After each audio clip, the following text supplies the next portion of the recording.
salut à tous. Sacré enjeu compliqué à présenter quand même, on est d'accord. Donc c'est Mathias Lorange qui est avec nous. Salut Mathias. Bonjour.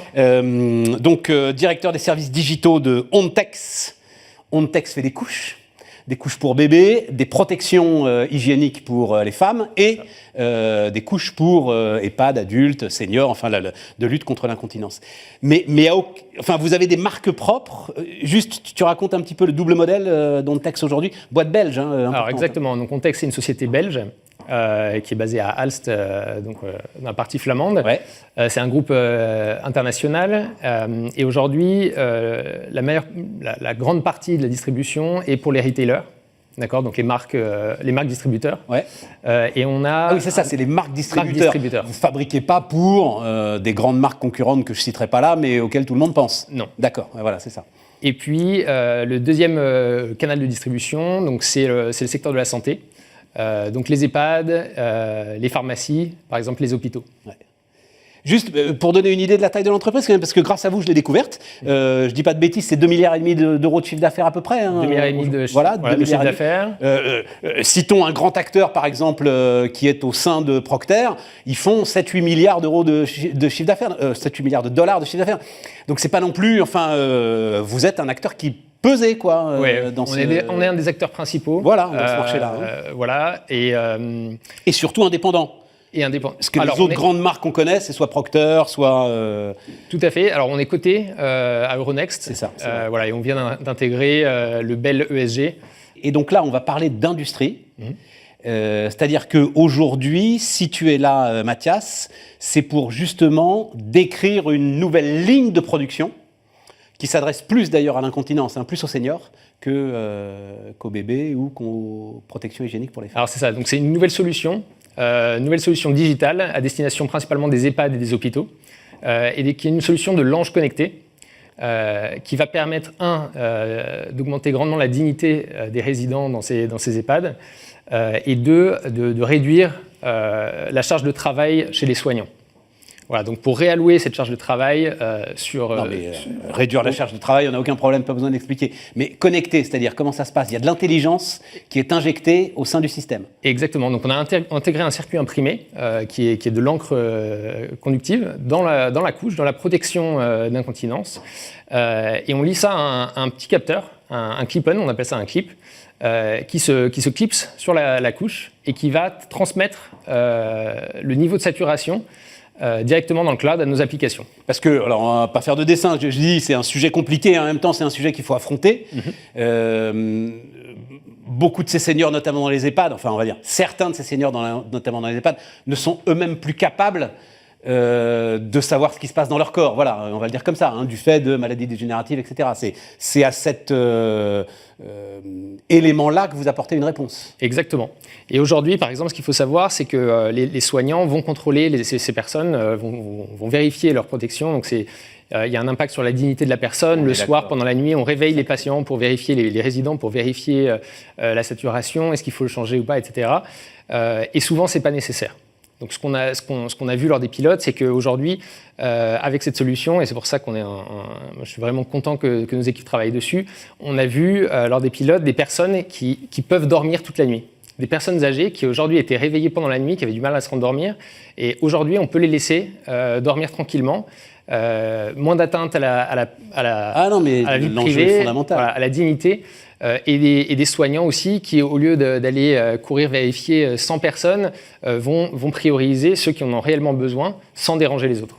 Il y a forcément une question de coût quand même qui se pose sur un système comme celui-là. Alors tout à fait. Après, on a des coûts qui sont donc légèrement supérieurs sur la protection d'incontinence en elle-même. On a un petit clip-on électronique, mais qui a un coût, on va dire, relativement raisonnable. Notre modèle... C'est quoi? On peut avoir une idée, c'est quoi? 2, 3, 10, 15% plus cher? Alors sur les protections, j'ai pas les chiffres en tête, mais c'est plutôt 2 ou 3% que 10 c'est un ou 15, montant qui est raisonnable. Qui est raisonnable. Et on a un modèle sur les applications qui est un modèle d'abonnement. Donc applications, celles-là, elles sont entre les mains des soignants. Tout à fait. Ouais. Tout à fait. Et Et vraiment... Et donc l'idée, c'est dès qu'il y a besoin d'une intervention, s'il y a besoin d'une intervention, à ce moment-là, le soignant est prévenu sur son smartphone par l'ensemble de votre système. Donc il a son smartphone, on a aussi une application à destination des directeurs de résidence. C'est un procédé unique au monde que vous développez là ? Alors celui qu'on a développé est unique. D'accord, il y a des procédés comparables. Il y a des procédés comparables, mais avec un fonctionnement différent, un mode de capteur qui est différent. Et le nôtre, aujourd'hui, est le plus précis. Et la solution aussi est la plus simple à installer dans les maisons de retraite. C'est-à-dire, pourquoi est-ce qu'il faut une installation particulière dans les maisons de retraite ? Parce qu'il faut des relais pour votre petit capteur ? Exactement. Après, on a choisi une solution qui est assez compétitive, parce qu'on a besoin que d'un relais, ou 2 dans les très grands établissements. Donc en fait, l'installation est vraiment minime. Et presque plug and play, on installe notre relais et ensuite c'est longue distance avec très faible consommation d'énergie. D'accord, je vois bien le truc. Donc ça fonctionne comme un objet connecté en fait. Hein. C'est un objet connecté. C'est un objet connecté pour la santé. Et qui donc doit tourner sur un réseau. Alors maintenant on parle de réseau 0G d'ailleurs, hein, qui sont très voilà.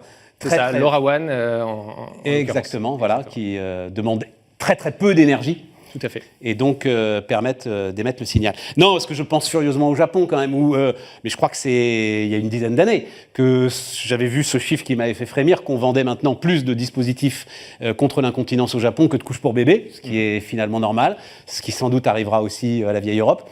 Il n'y a pas des concurrents au Japon justement qui sont sur des dispositifs. En plus, on sait la force industrielle et technologique qu'ils ont. Sur des dispositifs comparables. Pour l'instant, on a identifié quelques concurrents avec encore une fois des modèles différents. Ouais. Mais on a d'après nos pilotes, on a vraiment un positionnement qui est unique et une précision, parce que c'est vraiment ça qui est important, c'est de ne pas alerter des soignants pour rien au mauvais moment. Et là-dessus, on a vraiment la plus grande précision. Ça veut dire qu'aujourd'hui, alors j'ai quand même, moi, grâce à vous, appris un chiffre que j'imaginais pas, c'est-à-dire en France, et simplement en France, là on va parler des couches pour bébés, c'est 3 milliards de couches par an qui sont consommées. Effectivement. Donc il doit y avoir ne serait-ce que des sujets de recyclage qui sont très importants. Mais bref, aujourd'hui votre recherche-développement, elle est davantage concentrée sur les seniors ? Parce que c'est sans doute là que sont peut-être les urgences les plus importantes, où on s'en est moins occupé que sur les nouveau-nés ? Aujourd'hui, typiquement, il y a des problématiques qui n'ont pas été adressées. Quand on a fait l'étude de marché il y a 5 ans sur cette solution, sur Horizon, spécialement sur ces établissements pour les personnes âgées, c'est vraiment là où on s'est dit il faut faire quelque chose. Donc on a investi à la fois sur la recherche et développement sur la partie produit, donc produits physiques, la protection incontinence, et en parallèle aussi sur la partie digitale. Et en liant les deux, on est arrivé à créer cette solution. C'est des sujets qu'il faut adresser, hein. Même s'ils ne sont pas simples. Et c'est pas simple d'en parler, mais c'est des sujets qu'il faut adresser. Non, tout à fait. Et aujourd'hui, on voit aussi il y a des sujets de transparence sur la qualité sur les soins et sur la qualité des soins. Et ce genre de solution répond aussi à ces enjeux que l'on voit apparaître aujourd'hui. En termes d'outils industriels, ça complexifie un peu la donne, non, quand même ? C'est-à-dire que déjà, en fait, ça aussi, j'ai découvert ça grâce à vous. C'est quand même un truc sacrément complexe que de faire une couche, entre les injections de coton, de polymère, etc. et tout. S'il faut rajouter encore un petit peu plus d'électronique, c'est-à-dire que c'est une ligne de production qu'il a fallu monter de toutes pièces.